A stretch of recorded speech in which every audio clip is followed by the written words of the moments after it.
Assalamualaikum warahmatullahi wabarakatuh.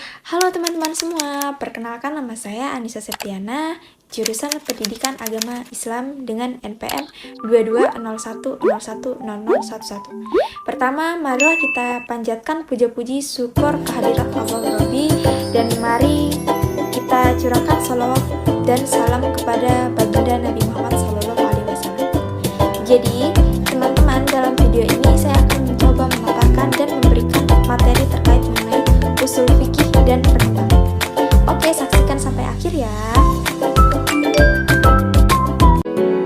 Oke, jadi kita akan masuk ke materi yang pertama, yaitu ada pengertian usul fikih.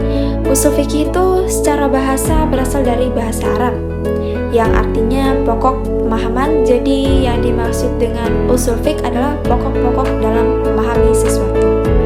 Nah, sedangkan secara istilah adalah ilmu hukum dalam Islam yang mempelajari kaidah-kaidah, teori-teori, dan sumber-sumber secara terperinci dalam rangka menghasilkan hukum Islam yang diambil dari sumber-sumber tersebut.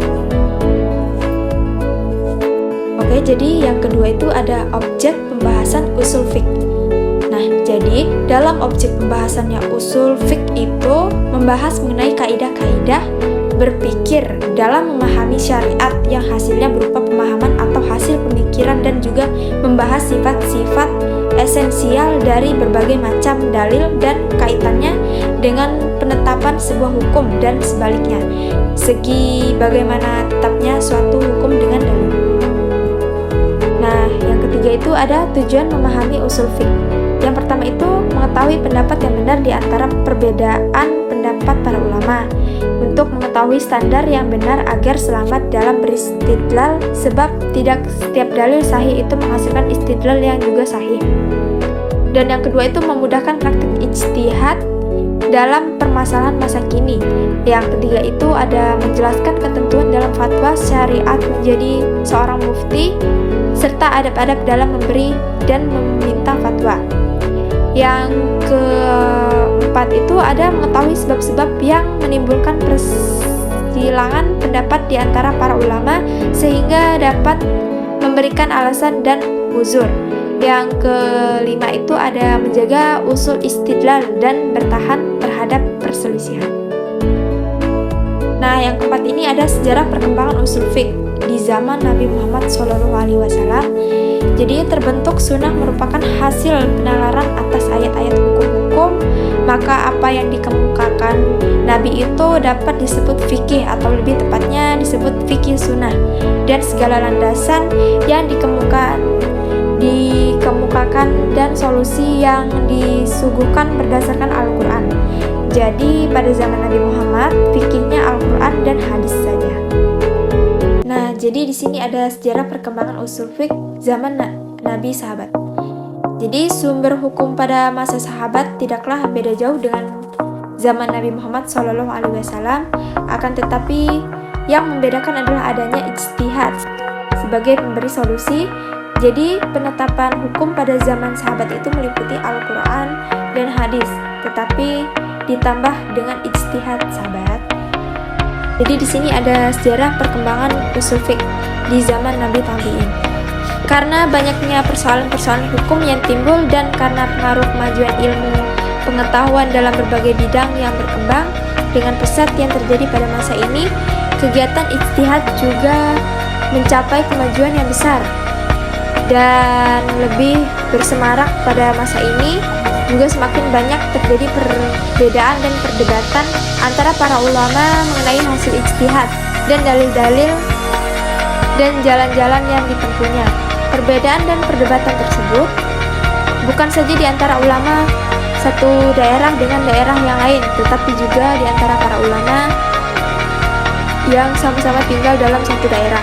Kenyataan-kenyataan di atas mendorong para ulama untuk menyusun kaidah-kaidah syariah, yaitu kaidah-kaidah yang berkaitan dengan tujuan dan dasar-dasar syara dalam menetapkan hukum dalam berijtihad. Dan ada juga aliran usul fikih Syafi'iyah. Jumhur ulama disebut juga aliran Syafi'iyah Mutakalimin. Perintisnya adalah Imam Syafi'i. Metode pembahasan didasarkan oleh logika yang bersifat rasional dan pembuktiannya oleh kaidah-kaidah yang ada. Fokusnya diarahkan kepada apa yang dianggap rasional dan terdapat dalil baginya. Dengan demikian, dapat disimpulkan pembahasan usul fikih. Aliran jumhur ini bersifat teoritis tanpa disertai contoh dan bersifat murni karena tidak mengacu kepada mazhab fikih tertentu yang sudah ada. Yang kedua ada aliran usul fiqh Hanafiyah. Dicetuskan oleh Imam Abu Hanifah, disebut juga dengan aliran fuqaha ahli fikih. Dalam merumuskan kaidah usul fikih, mereka berpedoman kepada pendapat fikih Abu Hanifah dan pendapat para muridnya serta melengkapinya dengan contoh-contoh cara yang digunakan dengan istiqra atau induksi terhadap pendapat-pendapat imam sebelumnya. Metode yang dipakai oleh aliran Hanifiyah ini dalam menyusun kaidah-kaidah ditempuh berdasarkan asumsi bahwa para imamnya terdahulu telah menyadarkan ijtihadnya pada kaidah-kaidah ini atau bahasan-bahasan usuliyah ini. Jadi semata-semata perhatian mereka itu tertuju kepada masalah usul fikih para imamnya yang diambil dari masalah-masalah furu dalam melakukan ijtihad. Jadi di sini ada aliran usul fiqh kombinasi. Jadi metode yang ditempuh yaitu dengan cara mengkombinasikan antara kedua aliran di atas. Mereka memperhatikan kaidah-kaidah usuliyah dan mengemukakan dalil-dalil atas kaidah ini, juga memperhatikan penerapannya terhadap masalah fikih far'iyah dan relevansinya dengan kaidah-kaidah tersebut. Jadi dari materi yang saya sampaikan tadi, semoga bermanfaat ya buat teman-teman saya. Dan terima kasih sudah bisa menonton sampai akhir.